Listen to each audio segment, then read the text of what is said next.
एक प्रश्न बऱ्याचदा निर्माण होतो आणि त्याची चर्चाही सतत होते. जरांगे पाटील राजकारणात येणार, निवडणूक लढणार की नेमकं अजून दुसरं काही होणार? आता पुढचं चित्र काय असणार आहे?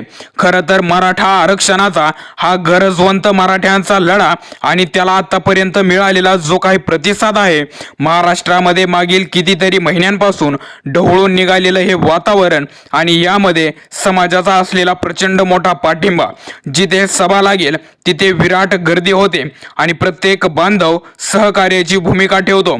इतका मोठा प्रतिसाद, या प्रतिसादाचं रूपांतर राजकारणात होईल का? जरांगे पाटील राजकारणात एखादी निवडणूक लढवतील का? आणि अशा पद्धतीने सभांची वाटचाल आहे की काय, अशा पद्धतीने बरंच काही सोशल मीडियावरती येत आहे. पण हे सगळं जरी खरं असलं तरी दुसऱ्या बाजूने विचार करायला झाला तर जरांगे पाटील यांचे काही स्वतःचे बाईट आहेत.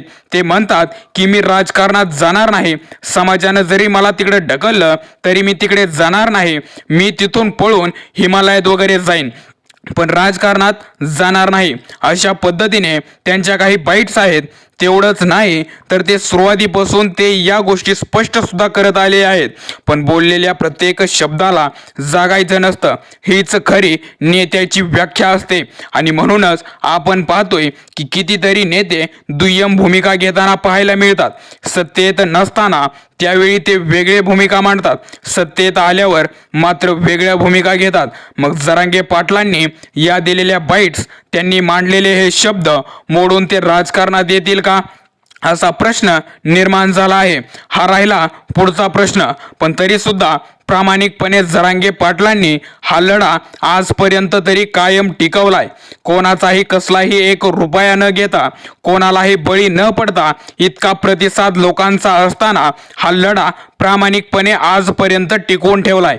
दुसरीकडे दुसऱ्या बाजूने विचार करायचा झाला, मागून न्याय मिळत नाही, सत्तेत जाऊन काहीतरी बदल घडवता येऊ शकतो का, आणि सत्तेत जाऊन बदलाचा भाग होता येऊ शकतो. आणि त्यामुळे तुम्हाला नेमकं काय वाटतं? एवढा प्रचंड मोठा लढा आहे जरांगे पाटलांनी अगदी प्रामाणिकपणे आजपर्यंत टिकवून ठेवलाय.